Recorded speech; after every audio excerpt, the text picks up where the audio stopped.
Hello everyone, कैसे हैं आप सब। आई होप आप सब बहुत अच्छे होंगे। आपके सीटेट एग्जाम की तैयारियां भी बहुत अच्छी चल रही होगी। मैं निर्मला साहू स्वागत करती हूं आप सभी का अपने यूट्यूब चैनल नीरूज लर्निंग हब पे, जहां पे मैं आपको सीटेट के पेडागोजी और कंटेंट हर सब्जेक्ट की तैयारी करवाती हूं। अभी हम कुछ समय से इंग्लिश पेडागोजी की सीरीज़ कर रहे हैं। वो सभी एस्पायरेंट्स जो हमसे जुड़े हुए हैं, जो लर्नर जो हमसे जुड़े हुए हैं, उनकी जो रिक्वेस्ट रहती है कि इंग्लिश पेडागोजी हम ज़्यादा से ज़्यादा क्लास दे सकें, तो यही कोशिश है मेरी कि मैं इंग्लिश पेडागोजी की आपको ज़्यादा से ज़्यादा क्लास दे सकूं। तो अभी हम पोएट्री, हमने लास्ट वीडियो में इंग्लिश लैंग्वेज 1 की पोएट्री देखी थी, जो कि पेपर 1 की थी। आज जो हम देख रहे हैं वो पेपर 2 जो कि जनवरी 21 जनवरी 2024 में एग्ज़ाम हुआ था। इसका ये पेपर 2 का लैंग्वेज 1 है। पिछली वीडियो जो मैंने आपको पोस्ट करी थी, जो उसमें पढ़ाया था पोएट्री, वो पेपर 1 की थी, जिसमें लैंग्वेज 1 का हमने पोइट्री देखा था। अच्छा, एक और बात मैं आपको कहना चाहूँगी, जो बच्चे इंग्लिश लैंग्वेज 1 के लिए ऑप्ट करते हैं उनको एक पैसेज और एक पोइट्री आती है, लेकिन जो बच्चे लैंग्वेज 2 के लिए इंग्लिश को ऑप्ट करते हैं उनको सिर्फ दोनों ही पैसेज आते हैं, उनको पोइट्री नहीं पूछी जाती। तो लैंग्वेज 1 में ही पोइट्री पूछी जाती है, चाहे वो पेपर 1 हो चाहे पेपर 2 हो। ठीक है, तो ये लैंग्वेज 1 है क्योंकि, और पेपर 2 है, तो उसका आज हम पोइट्री देखेंगे। तो यहाँ पे आप देख सकते हैं कि एक पैसेज है आपको, उसके बाद पैसेज के बाद आपको एक यहाँ से पोएट्री स्टार्ट की गई है ना। 99 तक आपका पैसेज का क्वेश्चन है और 100 से आपके पोएट्री के क्वेश्चन है, 100 से 105। तो आगे बढ़ने से पहले कुछ मेरे बारे में। मेरा नाम है निर्मला साहू। मैंने बीएड में टॉप किया हुआ था। सीटेट पेपर 1 पेपर 2 मैंने क्वालिफाई किया हुआ है as a PGT English teacher. मुझे कई सालों का टीचिंग में एक्सपीरियंस है और यहाँ पे मैं आपको सीटेट इंग्लिश पेडागोजी की तैयारी करवाती हूँ। वैसे तो हर सब्जेक्ट की हम यहाँ पे तैयारी करते हैं, but majorly focus English pedagogy पे इसलिए होता है क्योंकि बहुत सारे लर्नर की रिक्वेस्ट आती है कि इंग्लिश पेडागोजी की हम डिटेल क्लास लें। तो चलिए पोइट्री को हम देखते हैं। ये जो पोयम है उसका जो पद्य जिसे आप कह सकते हैं, है ना, उसमें क्या कहा गया है। ये 3 स्टैंजास दिए हुए हैं जिसे हम पद्य कहते हैं। ठीक है, अब देखिए क्या बोल रहे हैं, पहले देख लेते हैं। My tea is nearly ready and the sun has left the sky. जो स्पीकर है वो क्या बोल रहा है, मेरी चाय ऑलमोस्ट खत्म हो गई है और सन जो है वो आकाश से गायब हो चुका है, मतलब छोड़ चुका है। इसका मतलब है कि इवनिंग की बात कर रहा है। भाई, जब आकाश में अगर सूरज नहीं दिखने लगा तो शाम होने को है या शाम हो गई है। It's time to take the window to see Leerie going by. Leerie नाम का जो पर्सन है उसके बारे में स्पीकर कह रहे हैं कि अब ये टाइम है, इस टाइम पे लैरी क्या करता है, विंडो पे जाके देखता है। क्या देखता है, फॉर एवरी नाइट, हर रात को, at tea time and before you take your seat. मतलब टी टाइम के, मतलब इवनिंग के टाइम जो ये टी लेते हैं, और वो हर रात को वो जाके देखता है विंडो के पास। ठीक है, with lantern and with ladder he comes putting up the street, posting up the street. क्या लेकर जाता है, कौन, किसके बारे में बोल रहे हैं, लैरी के बारे में स्पीकर बोल रहे हैं कि हर रात को चाय खत्म करने के बाद जैसे शाम या रात हो जाती है, अंधेरा हो जाता है, तो लैरी नाम का जो पर्सन है वो क्या करता है, लैंटर्न यानी कि जो लैंप होता है ना, जिसे आप चिमनी भी कहते हैं। ठीक है, जब पहले इलेक्ट्रिसिटी नहीं होती थी तो लोग ये जो लैंटर्न है यानी कि जो चिमनी है या फिर लैंप, जो दिया आप नहीं कह सकते, एक तरह का क्या है जो घर में हम रखते थे पहले, लैंटर्न है ना, चिमनी जिसे हम कह सकते हैं, वो उसके साथ लेडर भी, मतलब सीढ़ी जो है उसको वो लेकर आता है और स्ट्रीट में जाके लगाते जाता है। ठीक है, हर जगह वो जाके हर घर के सामने लगाता है। कौन, लैरी नाम का पर्सन। ठीक है, तो वो अपने लैंटर्न और लेडर यानी कि अपनी जो चिमनी है, लाइट है, और जो सीढ़ी है उसके साथ आया और हर जगह जाके हर घर में वो घर के सामने लगा रहा है, स्ट्रीट में, ताकि लोगों को रोशनी मिले। तो इस स्टैंजा से आपको ये समझ में आ रहा है कि ये जो बात की जा रही है स्पीकर के द्वारा कि वहां पर इलेक्ट्रिसिटी नहीं है। लोग जिनको इलेक्ट्रिसिटी नहीं है, बिजली नहीं है, उनके घर के सामने ये लैरी नाम का जो पर्सन है वो जाकर चिमनी जो है लगाता है। ठीक है, ताकि उनके घर में रोशनी आ सके, अंधेरा ना हो। Now Tom would be a driver and Maria may go to the sea. अब टॉम नाम के पर्सन के बारे में बता रहे हैं कि वो ड्राइवर है और मारिया जो है वो सी के पास जाएगी, समंदर के पास। And my papa's banker and as rich as he can be. और अपने पापा के बारे में बोल रहे हैं जो कि बैंकर हैं, बैंक में काम करते हैं। ठीक है, अच्छे पोस्ट में है, बैंकर हैं। And as rich as he can be, और काफ़ी धनी भी हैं। But I when I am stronger, लेकिन कह रहा है अभी अपने बारे में बता रहे हैं कि अभी तो मैं काम नहीं कर सकता, लेकिन जब मैं स्ट्रोंगर मतलब जब मैं अच्छे पद पे आ जाऊंगा तो मैं क्या चूज करूंगा, and choose what I am to do. तो मुझे जब चूज करना होगा, जब मेरा टाइम आ जाएगा मुझे क्या करना है ये मुझे चूज करना होगा, तब मैं क्या करूंगा, oh Larry I will go around at night and light the lamp with you. तो मैं इस लेरी को कह रहा है जिसके बारे में बता रहा है कि मैं तुम्हारे साथ जाऊंगा रात में और तुम्हारे साथ हर घर के सामने स्ट्रीट में लाइट, जो लैम्प है उसको लाइट करूंगा, मतलब जो चिमनी है वो जलाता जाऊंगा। मतलब इससे ये समझ में आ रहा है कि इनको ये जो लैम्प लाइटिंग का जो काम है, मतलब चिमनी जो जलाना है, हर घर के सामने रोशन करना है, वो इनको बहुत ज़्यादा फैसिनेटिंग लग रहा है, बहुत इंटरेस्टिंग लग रहा है। इससे वो बहुत ज़्यादा प्रभावित है, उनको काफ़ी अच्छा लग रहा है देखने में। वो बोले मैं भी बड़ा हो जाऊंगा, स्ट्रॉन्गर हो जाऊंगा, जब मैं कुछ करने लायक होऊंगा तो ये मेरा पर्सनल चॉइस रहेगा कि मैं लेरी के साथ जाके रात में हर घर के स्ट्रीट के सामने चिमनी जलाऊंगा और रोशनी फैलाऊंगा। For we are lucky with a lamp before the door, क्योंकि हम तो लकी हैं। कौन लकी है? यही जो स्पीकर जो बता रहे हैं कि इनके घर के सामने क्या है, लैम्प है, रोशनी है। And Leerie stop to light it as he light so many more. और उस समय लेरी जो है उसको मैं मना करूंगा, क्योंकि वो ऑलरेडी अब तक बहुत सारे लाइट जला चुका है। And O before you hurry by with ladder with light, O Leerie see a little child and not to him tonight. मतलब जब मैं उसको मना करके मैं खुद जलाने लगूंगा तो तुम मुझे मना नहीं करोगे और मुझे हाँ कहोगे, अपना सर हिलाकर। नॉट यानी कि अपना सर हिलाना, रजामंदी देना कि हाँ ठीक है ये कार्य कर लो।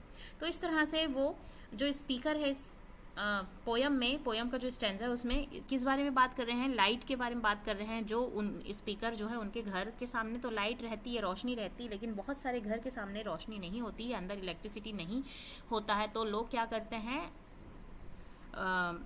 ये जो लाइट है, चिमनी है, उस चिमनी से अपने घर को रोशन कर पाते हैं, और उसके लिए ये जो लेरी नाम का जो पर्सन है वो ये कार्य करता है। ठीक है, अब क्वेश्चन देखेंगे 100 से लेके 105 तक क्या बोल रहा है। ठीक है, why does the poet consider himself to be fortunate. Poet अपने आप को फॉर्चुनेट यानी कि लकी क्यों मानते हैं? क्योंकि यहीं पे हमने देखा for we are lucky with lamp before the door. उनके घर के पास क्या है, लाइट है, लैम्प है। ठीक है, उनका घर जो है लाइट से या बिजली से रोशन है। ठीक है, तो यहाँ पे थर्ड नंबर आ जाएगा, he has light at night by his door. ये आपका थर्ड नंबर सही हो जाएगा, क्योंकि he has a rich banker father. ठीक है, तो ये बात तो सही है, लेकिन उसने ये नहीं बोला। ठीक है, he doesn't have to light other people door. तो ऐसी कोई बात नहीं कही गई है, उसकी इच्छा है कि वो दूसरे के घर के सामने चिमनी जलाए। He has light at night by his door. यहाँ पे ये बात बोली गई फॉर वी आर लकी, तो यहाँ पे पूछा गया है फॉर्चुनेट का मतलब होता है लकी, कि किस चीज के लिए वो लकी मानते हैं अपने आप को, कंसीडर यानी अपने आप को मानना। तो जो पोएट है वो किस बात के लिए अपने आप को लकी मानते हैं, कि उनके पास लैम्प है उनके घर के सामने। ये बात सही है, he has a rich banker father, लेकिन यहाँ पे पूछा है कि वो किस बात पे लकी मानते हैं। तो यहाँ ये लाइन स्ट्रेट दिया हुआ है कि we are lucky with lamp before the door, तो आपका थर्ड नंबर आंसर सही हो जाएगा। ठीक है, चलिए next, the phrase the sun has left the sky indicate that. अब फ्रेज का मतलब होता है उपवाक्य, है ना, या वाक्यांश कह सकते हैं आप। वाक्यांश यानी कि इनकम्प्लीट जो ग्रुप ऑफ वर्ड होते हैं जो इनकम्प्लीट सेंस बनाते हैं, जो अपने आप में पूर्ण वाक्य नहीं बनाते हैं, इसीलिए उपवाक्य या वाक्यांश कहते हैं, उसे हम फ्रेज कहते हैं। The sun has left the sky. अब इसके आगे आप देखेंगे कि कुछ इनकम्प्लीट है, सेंटेंस कंप्लीट नहीं है, है ना, इसलिए ये फ्रेज है। इस फ्रेज से आपको क्या पता चलता है, the sun has left the sky. तो इससे ये पता चलता है कि इवनिंग का टाइम है। बहुत ही स्टार्टिंग में हमने देखा था कि my tea has nearly ready and the sun has left the sky, इसका मतलब है कि इवनिंग है ना। तो यहाँ पे बोल रहे हैं it is morning, no, it is forenoon, नहीं, इट इज आफ्टरनून, नहीं, इट इज इवनिंग टाइम। ये इवनिंग टाइम है जब सन जो है स्काई छोड़ देता है, क्योंकि यहाँ पर रात की बात की गई है इस पैसेज में। Read the following sentence. ठीक है, A and B, the poet occasionally has light outside his door. नहीं, ये बात तो गलत है. हमने देखा उसके घर के साथ, वो बोलता है ना, we are lucky enough that we are very lucky with a lamp before the door. तो उसके घर के सामने लाइट रहती है, लैंप है, तो ये गलत है. The poet wants to be banker like his father when he grows up. नहीं, वो अपने फादर की तरह बैंकर और रिच नहीं बनना चाहता. उसकी इच्छा है कि ये जो लेरी नाम का पर्सन है जो कार्य करता है लैंप लगाने का, वही लैंप घर घर के सामने जाके लैंप जलाने का उसकी भी बहुत ही ज़्यादा इच्छा है. उस बात से वो काफ़ी ज़्यादा फैसिनेटेड है, उसको क्यूरोसिटी है, तो ये भी गलत है. The poet is fascinated by the lamp lighter profession. Yes, correct, क्योंकि वो इतना ज़्यादा फैसिनेटेड है, इतना ज़्यादा प्रभावित है कि वो भी चाहता है कि जब वो बड़ा हो तो वो भी जाके उसके साथ लैंप को लाइट करे. ठीक है, इस प्रोफेशन से वो काफ़ी ज़्यादा प्रभावित है, तो ये बात सही है. तो अब हम ऑप्शन में देख लेंगे कि ए और बी जो है वो गलत है और सी सही है, तो वो उस ऑप्शन में जिसमें होगा आंसर होगा. तो A and C are correct बोल रहे, ये यहाँ पे ही गलत हो गया. ठीक है, क्योंकि ए और बी गलत है. B and C correct, B गलत है, ये सही है, तो ये भी गलत हो जाएगा. A and B are incorrect, A और बी इनकरेक्ट है और सी जो है करेक्ट है. यस, ये बात सही है. थर्ड नंबर कि ए और बी इनकरेक्ट है, A and B are incorrect and C is correct, तो आपका थर्ड नंबर आंसर सही हो जाएगा. नेक्स्ट हम देखते हैं. With reference to the poem complete the word analogy. Analogy यानी होता है उपमा करना, कंपेयर करना, एनालॉगी या एनालॉजी भी कहते हैं. तो यहाँ पर कुछ वर्ड दिए हैं जो उसे रिलेट करता है, तो ठीक उसी तरह से इससे कौन सा वर्ड रिलेट करता होना चाहिए. ठीक है, तो लेरी जो है वो लैंप लाइटर है. Yes, correct. तो फादर क्या है यहाँ पर? बैंकर. ठीक है, क्योंकि आपने यहाँ पर ये पद्यांश में ये जो स्टैंजा है इसमें देखा कि लेरी जो है वो क्या है, इससे क्या समझ में आता है कि लैंप लाइटर है, और उसके फादर के बारे में उसने खुद बोला था, and my papa's banker as a rich. तो यहाँ पर अगर लेरी नाम का जो पर्सन है वो लैंप लाइटर है तो फादर क्या है? बैंकर है. ठीक है, तो फोर्थ नंबर आंसर आपका सही हो जाएगा. नेक्स्ट हम देख लेते हैं. Identify the rhyme scheme in a line 5 to 8. अब 5 to 8 कौन सा लाइन है?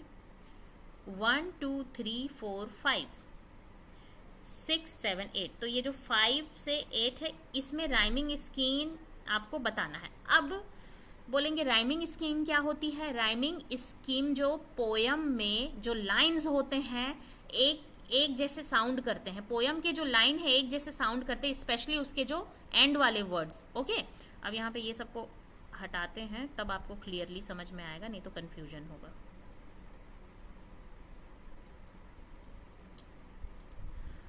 तो राइमिंग स्कीम की बात की जा रही है यहाँ पर 5 6 7 8 वाले लाइन में.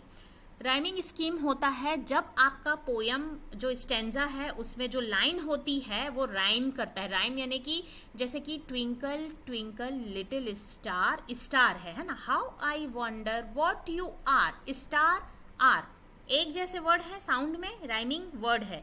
तो जब आप राइमिंग वर्ड पोयम में देखते हैं तो लास्ट का जो वर्ड होता है, जैसे ये सी है तो बी, तो ये दोनों राइम करें, सी बी. अब यहाँ पे है डू और यहाँ पे यू, तो डू और यू बोलने में राइम कर रहा है. यस, है ना, कि जब ये पूरा सेंटेंस में नहीं पढ़ रही हूँ. Now Tom would be a driver and Maria में गो टू द सी. अब यहाँ पे ये लाइन में फिर बोल रहा है ही कैन बी, तो सी और बी एक जैसे हैं, बिल्कुल सेम है. तो पहला जो ये आपका लाइन है वो ए मान लेंगे, तो बिल्कुल एक जैसे है तो ए मानेंगे आप इसे. ठीक है, और थर्ड नंबर में डू है और यू है, ये भी दोनों राइम कर रहा है. अब ये दूसरा जो राइमिंग वर्ड है डू मतलब बी, पहला राइमिंग वर्ड था सी और बी, बिल्कुल उसी की तरह बी साउंड कर रहा है, तो ए हो जाएगा.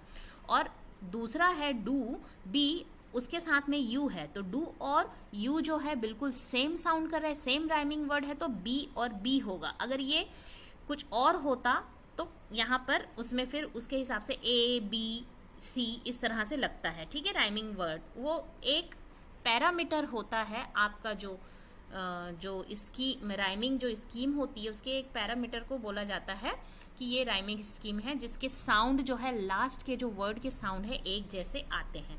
तो यहाँ पे आप देख सकते हैं AABB, ये आपका राइमिंग स्कीम है। ठीक है, राइमिंग स्कीम की एक अलग वीडियो मैं आपके लिए लेकर आऊँगी, ताकि जो लैंग्वेज 1 में बच्चे जो पोएट्री पढ़ते हैं उनको अगर इस तरह का क्वेश्चन आए तो कैसे समझे कि ये AA है या BB है या AB है या BA है, इस तरह से कैसे समझ पाएंगे, उसकी एक डिटेल वीडियो में लेकर आऊँगी। तो ये आपकी राइमिंग स्कीम हो गई, क्योंकि ये वाली लाइन एक जैसे राइम करी CB, और ये दूसरी वाली जो है वो सेकंड नंबर वो एक जैसे साउंड करी, लेकिन वर्ड इसके अलग हैं। तो एक वर्ड को आपने A मान लिया, दूसरे वर्ड को आपने दूसरे वर्ड के साउंड को B मान लिया, और ये दोनों एक दूसरे से मैच कर रहे हैं, CB DO U। तो AABB ये इसकी राइमिंग स्कीम हो गई। ठीक है, और यहाँ पे पूछा था कि कौन सी राइमिंग, ये जो लाइन है 5 to 8 कौन सी राइमिंग स्कीम है, तो हमने देखा AA and BB, तो ये सेकंड नंबर हो जाएगा, AA and BB। Okay, second number आपका राइमिंग, सेकंड नंबर आपका आंसर हो जाएगा AABB। AABB क्यों होगा, जैसे कि मैंने आपको समझाया, ये एक राइमिंग स्कीम है, एक वर्ड है C, एक वर्ड मान लीजिए, ठीक है, और B है, और ये डू जो है वो डिफरेंट साउंड आ रहा है, तो ये दूसरा मान लीजिए, आप B मान लीजिए, और ठीक इसी तरह से ये U साउंड कर रहा है तो डू U B हो गया। ठीक है, तो ये दोनों BB हो गया और ये AA हो गया, AABB। आई होप आपको ये समझ में आ रहा होगा। चलिए नेक्स्ट हम देखते हैं, the poet looks at the lamp lighter profession with. Poet जो है लैम्प लाइटर के प्रोफेशन को किस तरह से देखता है, कैसे उसको मतलब महसूस करता है, तो हमने पढ़ा कि कैसे वो देखता है, उसको वो बहुत ज़्यादा फैसिनेटिंग लगता है। क्या लगता है, फैसिनेट है वो, है ना, फैसिनेटिंग लगता है उसको। तो यहाँ पर वंडर उसका फर्स्ट आंसर जो है वो सही हो जाएगा। अब देखिए जेलसी यानी जलन होती है, तो जलन वलन उसको ऐसा कुछ है नहीं, कन्फ्यूजन भी नहीं है उसको कोई उसके प्रोफेशन से, उसको वो बहुत ज़्यादा सरप्राइज, फैसिनेटिंग या वंडर लगता है। वंडर यानी कि बहुत ज़्यादा प्रभावित होना, सरप्राइज्ड होना, और मतलब कोई चीज़ आपको जब बहुत अच्छी लगती है ना, कि किसी चीज़ से आप बहुत ज़्यादा फैसिनेट होते हैं, इम्प्रेस्ड होते हैं, इन्फ्लुएंस होते हैं, वो आपके उसका सिनोनिम होता है वंडर।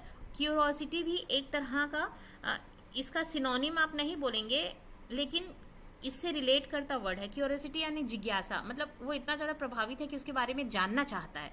ठीक है, तो ये तीनों वर्ड थोड़े से डिफरेंट हो गए। ये वंडर जो है वो उसका परफेक्ट उसमें आंसर आएगा। वंडर है वो बहुत ज़्यादा फैसिनेट है, मतलब कि बहुत ज़्यादा प्रभावित है कि वो भी जब बड़ा होगा ना, उसको इतना अच्छा लग रहा है कि वो भी जब बड़ा होगा, इनफ स्ट्रांग होगा, तो उस काम को उसके साथ जाके करेगा, ना कि अपने पापा की तरह रिच बैंकर बनेगा। ठीक है, तो ये यहाँ पर आपका वंडर आंसर हो जाएगा आपको। ठीक है, अब इसके बाद 105 तक हमारा ये पोएम का कंप्लीट हो गया। इसके बाद आपका ये पैडागोजी स्टार्ट हो जाता है, जो कि हम नेक्स्ट वीडियो में करेंगे।